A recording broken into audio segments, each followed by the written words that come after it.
கெஜாவோட சொந்தக்காரங்க வந்து வீட்டுக்கு வந்தோடனே கெஜா என்ன பண்ணுறாங்க, வேறு வழி இல்லாமல் வந்து வேதாவை வந்து மருமகன் சொல்லாமல் இந்த மாதிரி குழந்தைய பார்த்துருக்க கேட்டேக்கர் அப்படின்ற மாதிரி சொல்லிடுறாங்க.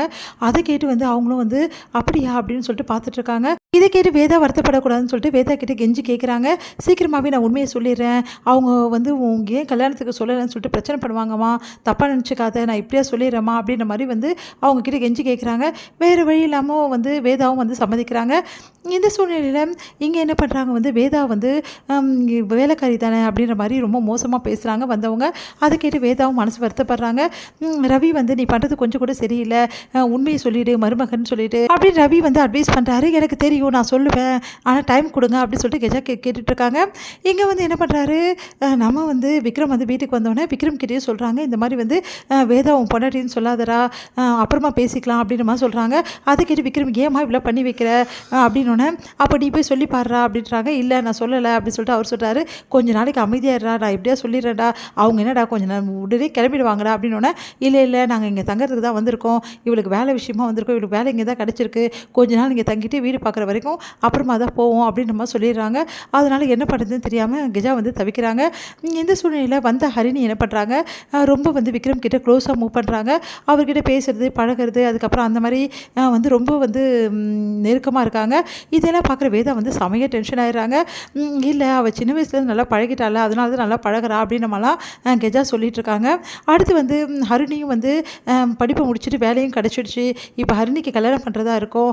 விக்ரமும் வந்து தனியாக தானே இருக்கான், அதனால் விக்ரமுக்கு ஹரிணிக்கு கல்யாணம் பண்ணலாமா அப்படின்னு சொல்லிட்டு கேட்குறாங்க வந்தவங்க. அதை கேட்டு வந்து அதிர்ச்சி அடைகிறாங்க கெஜா. உடனே ரவி வந்து நான் சொன்னேன்ல அப்பயே சொல்லி நீ கேட்டியா அப்படின்னு சொல்லி டென்ஷன் ஆகிறாரு. சரி அப்புறம் பேசலாம் இதெல்லாம் பற்றி அப்படின்னு சொல்லிட்டு கெஜா வந்து மழுப்புறாங்க. வேதா வந்து தூங்க போகிறதுக்காக விக்ரம் ரூமுக்கு போகும்போது, எதுக்காக இவன் இங்கே போகிறா, இங்கே பாருங்கள் நீங்கள் வேலைக்காரிக்கெலாம் இவ்வளோ வந்து முக்கியத்துவம் கொடுக்கக்கூடாது, வீட்டுக்குள்ளே எல்லா இடமும் வரா, இதெல்லாம் நல்லாவே இல்லை அப்படின்ற மாதிரிலாம் சொல்கிறாங்க. அதை கேட்டு வேதா வந்து செமையாக டென்ஷன் ஆகிடுறாங்க.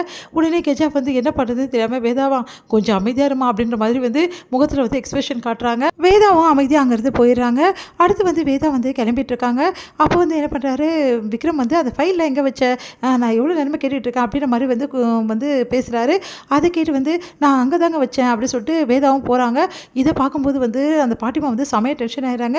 என்னது இவங்க 2 பேரும் ரொம்ப க்ளோஸாக பழகுறாங்க, இதை கட் பண்ணணுமே, இவளை முதல்ல வீட்டை விட்டு வெளியே துரத்தணும், இவ இருந்தான்னா வேலைக்கு ஆகாது, என்னமோ விக்ரம் பார்வையே சரியில்லையா அவன் மேலே, அப்புறம் நம்ம பேத்தியை கல்யாணம் பண்ணிக்காமல் போயிட போகிறான் அப்படின்னு சொல்லிட்டு யோசிக்கிறாங்க. உடனே கெஜா கிட்டே இதை பற்றி சொல்கிறாங்க. கெஜா வந்து என்னது வீட்டை விட்டு அனுப்பணுமா, பொண்டாட்டி எப்படி வீட்டை விட்டு அனுப்ப முடியும், அவன் பொண்டாட்டியாச்சு அது, என்ன இவங்க இப்படி பேசுகிறாங்க, எப்படியாவது உண்மையை சொல்லி தான் ஆகணும் அப்படின்னு சொல்லிட்டு உண்மையை சொல்ல வராங்க. இங்கே பாரு நீ எதுவும் பேச வேணாம், நான் சொல்கிறத கேளு புரியுதா, முதல்ல அந்த பொண்ணை வீட்டை விட்டு அனுப்பு, இதுக்கப்புறம் அந்த பொண்ணு வந்து இங்கே இருக்கக்கூடாது அப்படின்னு சொல்லிட்டு போகிறாங்க. அதை கேட்டு என்ன பண்ணுறதுன்னு தெரியாமல் கெஜாவை வந்து தவிக்கிறாங்க. ரவிக்கிட்ட சொல்லி புலம்புறாங்க.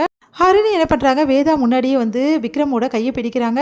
அப்படியே வந்து அவரோட கையை வந்து ஹக் பண்ணிவிட்டு அப்படியே சொல்கிறாங்க, எப்போவுமே எனக்கு விக்ரம் ரொம்ப பிடிக்கும், சின்ன வயசுலேருந்து எனக்கு ரொம்ப ரொம்ப பிடிக்கும் இவரை, நான் இவரை தான் கல்யாணம் பண்ணிக்கணும்னு நினச்சிட்ருக்கேன், ஆனால் என்ன பண்ணுறது அவருக்கு கல்யாணம் ஆகிடுச்சு, ஆனால் இப்போ ஒன்றும் பிரச்சனை இல்லை, இப்போ எல்லா ரூட்டும் கிளியர் ஆகிடுச்சு அப்படின்ற மாதிரிலாம் சொல்கிறாங்க. அதை கேட்டு வேதா வந்து அவருக்கு வந்து ஆல்ரெடி கல்யாணம் ஆனது தெரியும் உங்களுக்கு, ஆமாம் இப்போ தான் அவர் ஃப்ரீயாக இருக்காரு, அவர் ஃப்ரீயாக இருக்காரா சொல்லுங்கள் சார் நீங்கள் ஃப்ரீயாக இருக்கீங்களா அப்படின்னு விக்ரம் முடிக்கிறார்.